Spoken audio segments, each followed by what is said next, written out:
What's going on, everybody? Nick here, and in this video I'm going to develop a content repurposing system that turns videos into blog posts. This is a really fun and interesting system that a lot of people are sort of working through right now on their own, and a viewer requested it about a week ago. I thought I'd dive in and show you exactly how I would build this sort of system out in make.com. So as always, I'm going to show you everything that I personally would do. I'm going to build the system live. We're going to do some fun AI rewriting stuff, and really the purpose of videos like this is to give you guys the sorts of tacit knowledge that is difficult to explain but easy to see when somebody does it live. If that sounds like something interesting to you, then stay tuned and let's get into the video. All right, first things first, the video request was made by the lovely @OrangeBookClips. I made a post on YouTube a few days ago just talking about how I was sick as a dog and, finally back from Prague. I'm ready to make some videos. Do you guys have any requests? One of the ones that was suggested was this podcast content repurpose system. I'm operationalizing podcasts here as just YouTube videos. Sorry, I think my laundry is going pretty intensely in the background, so hopefully you guys can't hear that. But by operationalizing podcasts as just YouTube videos, then this system now doesn't just work on podcasts, but it also works on short form content, mid form content, like 20, 30 minutes long, and really like everything in between. So that's what we're going to be doing. We're going to be making a system that takes YouTube videos based off a search term and then converts that into just a bunch of blog posts for you. And there are many different ways to convert content into blog posts. Like there are extremely complex ways, which I've recorded videos on before, where you get very high quality blog posts. And there are also simpler ways where you just tell it to write you a blog post. I'm going to use the simpler way in this video, and then I'm going to link resources that you can use to convert that into the more complicated way later on if you want to. But that's going to be the system from start to finish. We're basically going to convert a video like this from good work, which is what does a consultant actually do, into a blog post that looks something like this. What do consultants actually do? The clearest explainer you might ever read. Consultants, those corporate magicians who appear to own every frequent flyer program and dominate the coffee shops of skyscraper logbies. Barely visible yet everywhere, they manage to be the most intriguing characters in the professional sphere. So you can see there's a little bit of that GPT style in there. But for the most part, it's actually pretty reasonable. And it's converted the vast majority of the content in the video into like really granular text format, which is nice. So this is something you'd probably be able to put on a blog or, in a newsletter or something like that. And it happened completely automatically. So without further ado, how would I actually go about and build a system like this?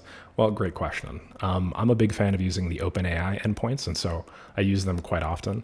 You don't have to use OpenAI for this stuff, but just off the top of my head, I know that OpenAI has basically everything we're going to need here. It has the ability to transcribe videos into text, which is one that we're going to need. And then it also has the ability, obviously, to like rephrase or repurpose text, just using the usual GPT-4 endpoint. So that's going to be my approach here. I'm going to start with a YouTube video, and we'll just test it with one video, and then assuming that works, we're going to build out the rest of the flow. So in order to get started, I have a make scenario here already set up called convert MP3 to blog post, and let's just pretend I haven't added anything here. Really, the first thing that we need to do, if you think about it, is we need to test this on just one video, because if it works on one video, odds are it's going to work on a bunch of videos. And that's sort of how I chunk up the problem. If I'm trying to determine whether or not this is even feasible, I'll always just start with a minimum viable product. And that minimum viable product in this case is going to be, hey, can we like make one video into, a podcast, or sorry, into a blog post? And turns out you can. If you use one of the many MP3 generator services, you can plug in your own video. What I've done is I've taken this same video, what do consultants do, and I've basically plugged it into one of those services, and then I've gotten an MP3 file. The MP3 file is right over here, and I think it's like 96 kilobits a second or something like that. And this is just going to be like my tester file that I'm going to use to build out most of this flow. And then later on, we're actually going to plug new videos in using a third-party scraping tool, which I'll walk you guys through in a second. But essentially what I've done is I've taken the video and then I put it into one of these MP3 conversion suites. Then I've downloaded it, and then I put it on Google Drive. And the reason why I put it on Google Drive is just so it's accessible to me from make.com. So if you think about it, really the first task here in any type of content repurposing system is we just need to get it in the same format. Like the content format that we're going to be producing is a blog post. And so the content format that we're going to need the video to become is in text, right? So that's what I'm going to do. I'm going to find a way to convert this into text. And really the first thing I'm going to do is I'm going to give this a click. I'll go to the OpenAI suite here, and then I'm going to scroll down to create a transcription with Whisper. So this is built-in support for exactly what we need it for with some of the highest quality transcription currently available on the web. Now, if you're unfamiliar with this file format, it's okay. I'll walk you guys through it in a second. But basically, in order for this to work, we need to download a file onto make.com. So make.com's cloud software. We need to download it onto their servers, and then we can feed that file into Whisper. And Whisper isn't the only module that requests content like this. There are quite a few. And if you've ever sort of been mystified about how file data and binary works and stuff, don't worry, I'll explain it in this video. But just setting that aside, there are a couple of other parameters we could use here. One is the model type, and I believe we can map more model types, but right now there's just Whisper 1 available to us. And then we can also add a prompt. And the prompt here is basically just, OpenAI says it down here. It's optional text to guide the model style or continue a previous audio segment. The prompt must match the language of the audio. But in practice, I find that this isn't very relevant. I'm going to leave response format as the same, and then I'm just going to change the temperature to 0.7. I don't actually know if temperature affects the quality of the transcription, but I always just change the temperature to about 0.7 because I find the quality of the response are just more what I like, which tends to be dry, kind of more Spartan, more straight to the point. I'm not going to put a language in either because I've experimented with this before and it's really not that relevant. Okay, so I'm just going to write a bunch of random stuff here. I'll click OK just so we can get that out. And now what we need to do is we basically need a way to feed a file in. Now what I've shown you before is we actually already have a file. It's in that Google Drive over there. So I'll go to Google Drive, and then what I need is the module called download a file, which is right over here. So I'm going to make this the start of our sequence. I'll feed it into this module. I'm going to give this a click, and for now I'm just going to select this myself. You can imagine how in the future we're going to map over this because we're going to have a bunch of files, but that's okay. For now, I'm just going to do this myself. And what I'm going to do is I'm going to choose a Whisper transcription example. And then I've already uploaded a video here called What Does a Consultant Actually Do? I guess it's 128 kilobits per second, then press OK. And now I'm going to give this a click. And when I give this a click, you'll see that a new line was added here, a new option. Previously, we can only map, but now we can actually just select the output of a previous download a file module. And if we do that, it'll automatically go through and then select the file that we are downloading from the previous step. So very simple. You don't have to deal with like actual binary or mapping or anything like that. Just very straightforward. Anytime you find a module that has like a file sort of selector here, then just always, you know that somewhere earlier on in the sequence, you're going to have to download the file into make.com. I always just use the Google Drive download a file module. It's really simple. Okay, so now I have basically everything I need to turn this into a transcript. I have the Google Drive folder here. And then I have the OpenAI ChatGPT Whisper Dolly over here. And earlier I was experimenting with this just to make sure that I could actually produce one of these. So I'm just going to exit and delete out all of those. And then I'm just going to run this once. You'll see that it did download the file successfully. Now it's sending it to OpenAI to do the transcription. And I will say longer videos can take quite a long time. I've experimented with videos up to, I think, 25 or 30 minutes in length, and the average transcription time is something like 30, 45 seconds. So just keep that in mind. Basically, every 1 minute of video is like another second of transcription. This also isn't accounting for the time that we're going to take to generate the article afterwards. So, if you're doing a ton of videos, you might hit that 45-minute make timeout. But if you guys have seen my previous videos, there's also ways around that. So I'm not going to worry too much about making it perfect in this video, but yeah, you can always visit some of my other videos if you want to see what that looks like. Okay, so what we have here is, this is ran. First things first, I'm going to give the Google Drive module a click, and you'll see that it downloaded the file. We have a bunch of file binary and data over here. That's what this looks like. And we've automatically fed it into this module. And then what we get is a bunch of text. And you see this is actually a pretty funny video. Consultants, they live among us in our cities and our suburbs and in fancy airport lounges that look down at poor people. I didn't realize it was that funny. Anywho, this is kind of a comedy video, right? Like, it's not super informational. You can imagine how for really informational content, the quality of this would probably be even better. But okay, great. So now we basically just have a giant string of text, right? How do we actually go ahead and convert this into a blog post? Well, as I mentioned earlier, there are many ways to do so. I'm going to do it in a pretty simple way. I'm just going to tell GPT-4 to turn this into a blog post, but you can imagine how, there are increasingly complex ways to add semantics, images. You could do editing, rewrites. Essentially, this is just meant to provide you something that you can plug into a content system later on. And so these two modules, these are just our black box for now, and everything from the right of this module is like the actual content production system. I've produced a content production system before that works very, very well. So, you could just plug it into that system if you guys like, if you guys want something a little bit more sophisticated. But for the purposes of the video, I'm just going to write, you are a helpful writing assistant. Then I'm going to have a user prompt that says, below is a transcript from a video we recorded.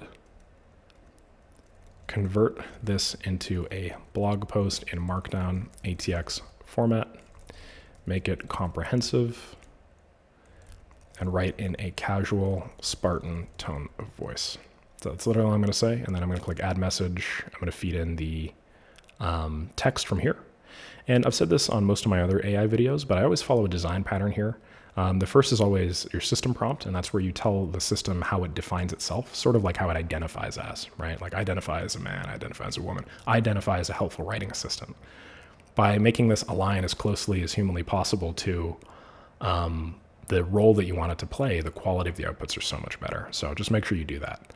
And then after that, I do a user prompt where I tell it what I want it to do. And then I'll always just, feed in example pairs of like a user and then an assistant, user and assistant, user and assistant. Now in this case, I'm not actually going to go through and write a whole blog post because if I were to try and give it a bunch of examples, it'll take me forever. But I'm just going to, sort of leave it at that. And then, so I'm feeding in the text from the previous step. Awesome. Now that I have these three, all I'm going to do is I'm going to give this a quick click and I'll click run once and let's see what happens. Looks like the Google Drive download a file module worked, so that's nice.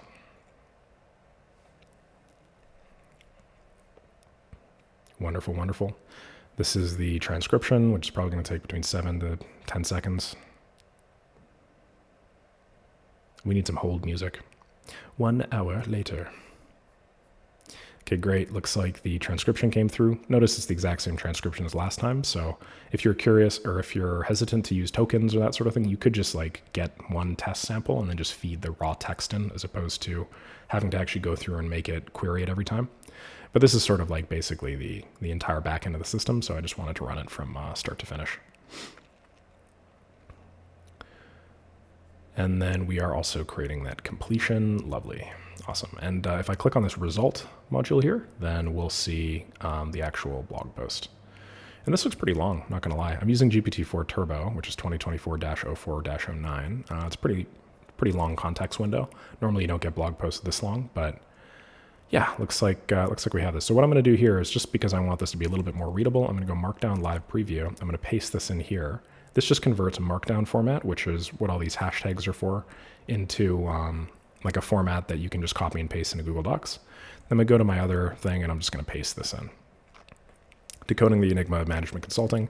Management consulting firms like BCG, Bain, McKinsey, and Deloitte are surrounded by a halo of prestige and exclusivity, accepting only about 1.5% of the nearly 200K applications they receive each year. But beyond these statistics and the high walls of fancy airport lounges, what exactly do these consultants do? Let's dive into the elusive world of management consulting and attempt to untangle this enigma. I don't know if you guys have seen the news, but GPT-4 always uses the word delve. I'm happy I didn't use the word delve here. It's probably because of the lower temperature.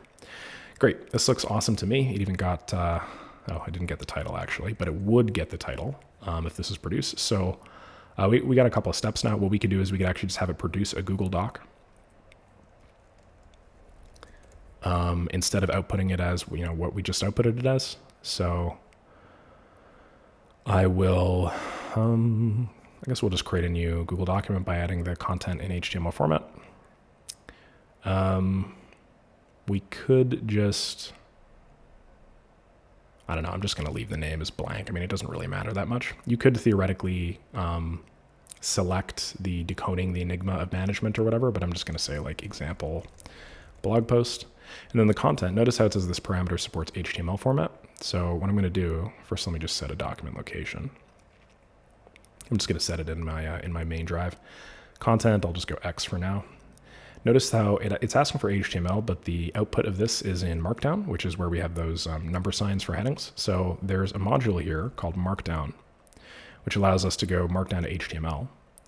And what I'm going to do is I'm just going to feed in the previous step. And because I'm just testing it, I don't want it to run again. I'm actually just going to copy this in myself manually. I'm going to feed this in. And I'm not going to click sanitize. I don't think I need to click either of these. So I'm just going to run this and see what happens. Okay, this looks pretty good to me. Now I'm going to copy all of this text in and then use it to create my example Google Doc, just to make sure that there are no problems with any of the modules that I've picked so far. Then we're gonna give this a quick run, just make sure that we can actually generate Google Docs with this. There's a web view link here that I can then copy and paste, and this will allow me to dump in. Okay, great. So now this looks like, now we have a pipeline which automatically converts into a Google Doc. I'll notice that I don't really like the formatting. Now that I'm looking at this, like, I don't like the fact that the paragraphs are just stacked on top of each other. You can make this look sexier by adding your own formatting, so 1.5 and then maybe space after paragraph. That looks a lot nicer already. Maybe I want interfont. I'm a big fan of that. What you could do is, if you wanted to automatically have this be formatted in a really nice and sexy way, is instead of using the Google Docs create a document module, you could use the create a document from a template module. And then what you do is you would create like a base template, and then you would apply all of your styling to that, and then you would, fill in the HTML using the same approach that I just told you. So that'll allow us to achieve the similar result with a higher quality looking end result, higher looking end document, but I don't really think that's relevant for the purpose of this. Most people are probably not even really going to want this in a Google Doc, just my own personal preference. But okay, cool. So what I'm going to do now is I'm just going to replace all of this with the actual variables. Nice. And then we know now that this section of our flow works. That's great. But that's not all. We don't just want a system that converts a single blog post that we have already downloaded in the MP3 for, and then turn that into, like a piece of textual content. Ideally, we want a system that we can just feed in like a search term into YouTube or something. We just say like, I don't know, consulting, and then it could go through a list of videos, select videos for us based off of some feature or parameter, and then convert every one of those videos into some blog post. If you imagine, that's how a lot of kind of content companies already work. They'll look to see what's trending on one platform, and then they'll just like try and repurpose the content that maybe somebody else has produced, and then spice it up a little, make it a little better, that sort of deal. So if you were a big content company, maybe you would do this, and then you would generate a bunch of these drafts, and then you would send these drafts to your writers and be like, hey, let's make this even better. So like, let's add another angle to this, or make this something that's, 10% improved version of the previous content. Anywho, I'm going out on a limb here, but now that we're done with a single example, let's find a way to turn this into, that more general purpose system that I mentioned earlier, where we can just feed in a search term and then it can go and it can grab us a bunch of articles. Now, in order for this to work, we're going to need an additional platform. And a platform that I really, really like for this is called Apify. Apify is something that integrates natively inside of make.com. It's just super high throughput, super high yield. It's a very, very good platform, and I use it for the vast majority of, honestly, my my automation needs outside of Make. So I know for a fact that there is a actor, they call it here, appropriately named, which allows us to jump in, add a search term, and then pull up a list of YouTube videos that we can then essentially get as a list of JSON over here. Inside of that, we will have the URL. We will have, the text of the title. We don't get all of the text. We get like the text of the description. We get description links. We get a bunch of stuff. And I think for a lot of people, stuff like this could be enough. Oh, sorry. You know what? I realized that this is the wrong scraper. Okay, and so I know for a fact that there is a Apify actor, which is appropriately named, which allows us to take a bunch of links and then pass them in, and then have those links converted essentially into MP3 files, which is great for us. And then the second that we have them as MP3 files, we can just feed them into the system. So in order for this to work, we're going to need another one, which allows us to basically just put a search term in. This one is also appropriately named. It allows us to plug a search term in and then just get a list of YouTube videos. And so we're sort of going to use these two in concert. We're going to go get a list of YouTube videos, and then we're going to pump them into this, and then this is going to get us a bunch of MP3s. So pretty cool stuff. Now you'll notice that both of these have costs. Pay $5 for 1,000 videos, 3 days trial, then $9 a month, for instance. So just keep that in mind when you sign up for these services. Like, being able to do this sort of thing at scale 1,000 times faster than a human obviously isn't free. But because they have a trial, I can just go in and then, give this a quick little sign up and do it on my end. So I don't think I've actually signed up before with this. So I'm just going to create my own account. We'll just call this Nick Daddy. No, I'm just kidding. I'll call this Nick S. Apparently my username is mustard question. And then we'll do no code integrations. And then, okay, I got to go grab my email. So I'm going to verify this here. Awesome. Awesome, great, great, great. Looks like I'm in for my personal account. So two that I want to use here. I don't just want to use this. This is just going to be my intro. The other one that I want to use is this.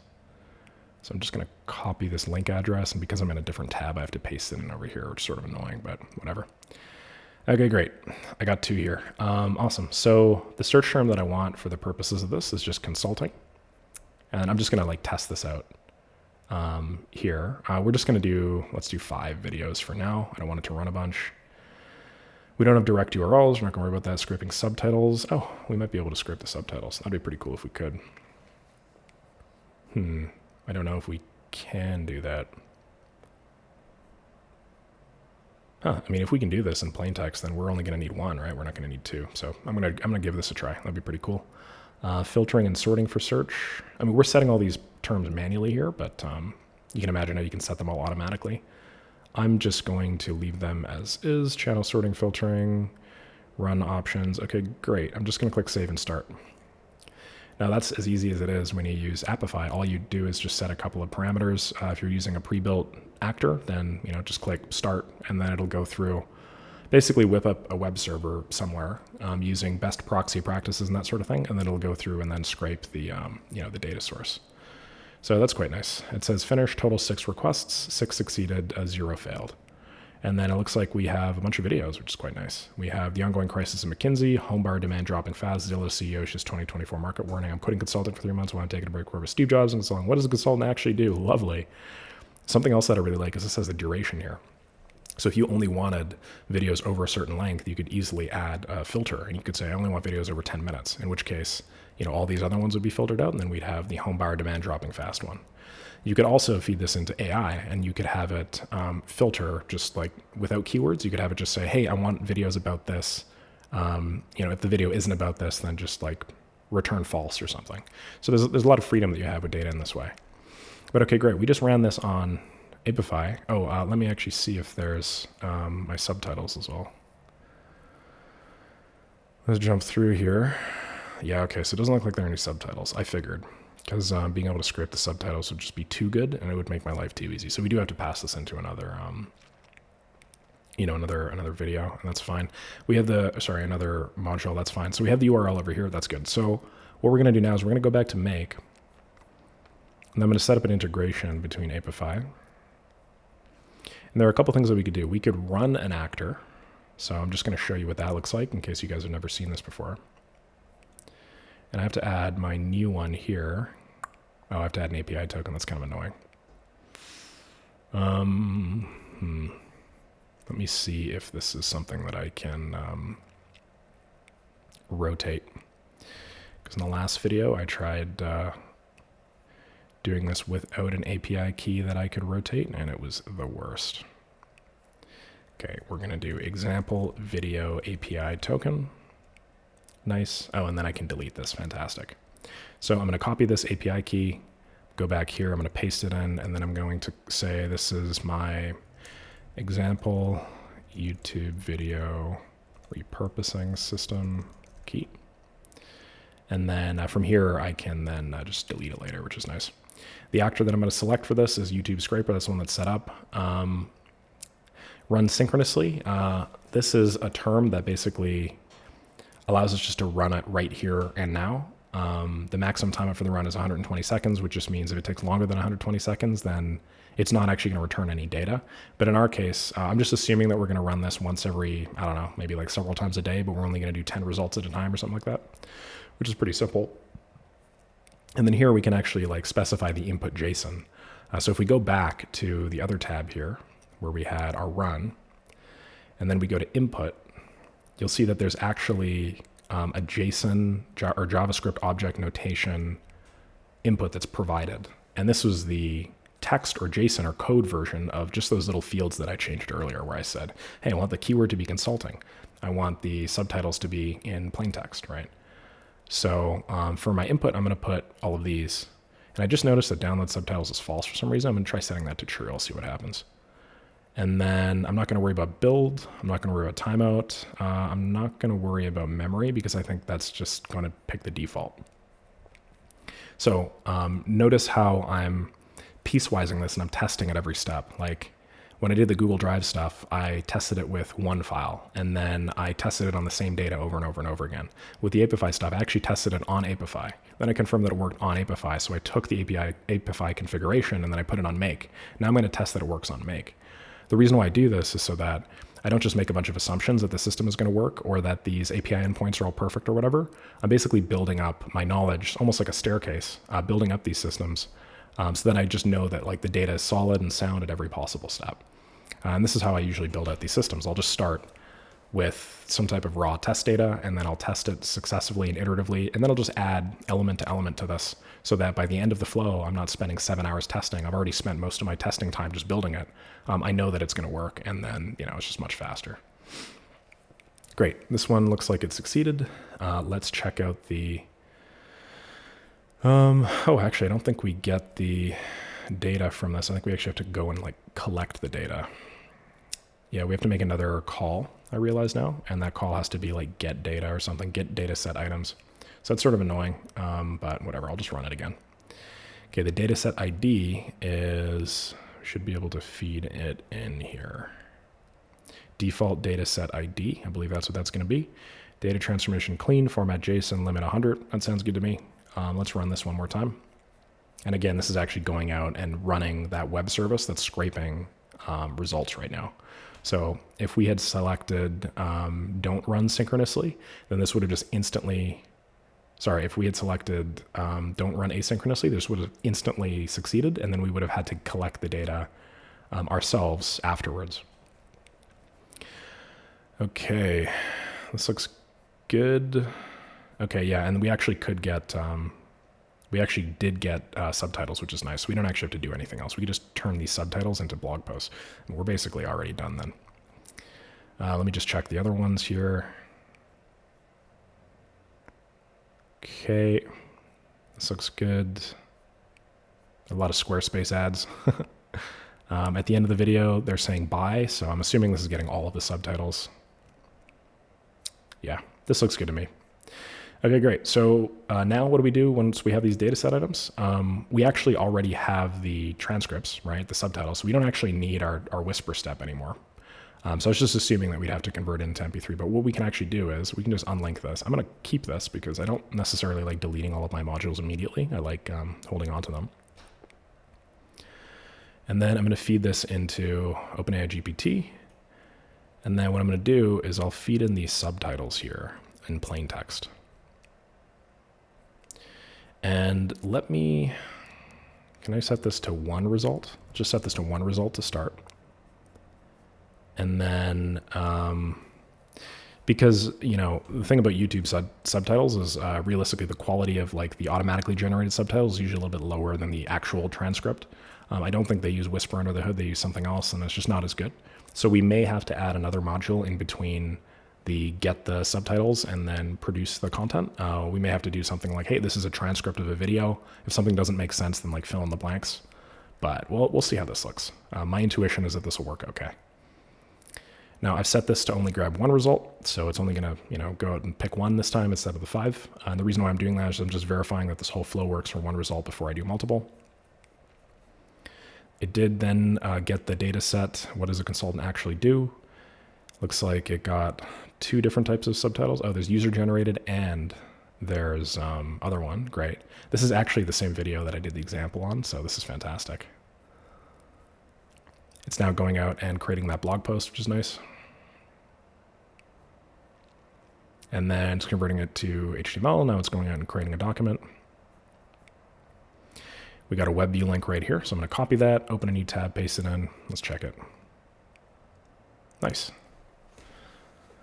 Okay, great. We ran into a couple issues here. Again, the formatting just doesn't look super good, but that's because I haven't gone out and fixed it by using the template thing. The content quality looks pretty solid, honestly. I think just reducing the temperature was all we really needed to do. People complain about how weird and dumb GPT's gotten recently, but I think it's just because they changed the default temperature to 1. And you're much better off with something like 0.6, 0.7. Okay, awesome. So now we have a content generation machine, essentially. What you can do is you could, let's say we have like a Google Sheet. We could add a Google Sheet before this. And then in the Google Sheet, we just have a list of search terms. And then, the system could just pull a search term from the Google Sheet, use that to feed into Apify. You would have a variable over here with like whatever Google Sheet keyword. And then it would use that variable. And then on every run, it would go and grab a new keyword. And then it would just produce a bunch of blog posts. And you could, create a Google Drive to house the specific blog post. You could do a lot with this. You could also feed this into, as I mentioned earlier, I have like a much more sophisticated content system. You could produce some images. There's basically an unlimited amount of things that you could do to improve the content quality.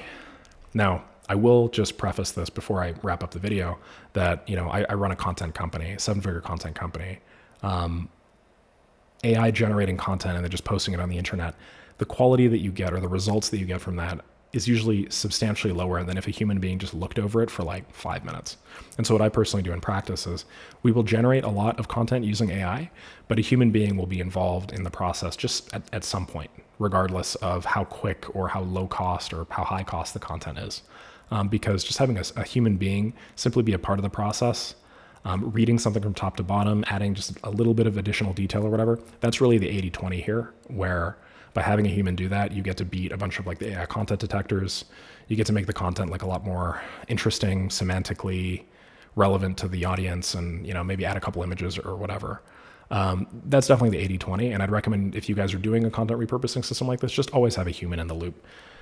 It sounds nice being able to AI generate 1 trillion blog posts, but I've done a ton of experiments at this point with the ability of that content to rank or the ability of that content to engage an audience, and it's just nowhere near as valuable as if you had a human in the loop. So instead of spending $200 per blog post, now you can spend $5, right? But just make sure you still spend that $5. Make sure there's still a person somewhere in that process. Okay, great. Thanks so much for watching this video. Hope you guys enjoyed. If you have any questions about this, leave it down as a comment below. Likewise, if you have any other video requests or you guys want systems, I sourced this directly from one of my fans. I would absolutely love if I got more people with more content recommendations or suggestions like this, because it makes my life easier. And at the same time, it's like a double whammy. It also does and solves a problem that you guys really want solved. So I consider it a win-win. Otherwise, please like, subscribe, do all that fun YouTube stuff, and I'll catch you on the next video. Thanks so much.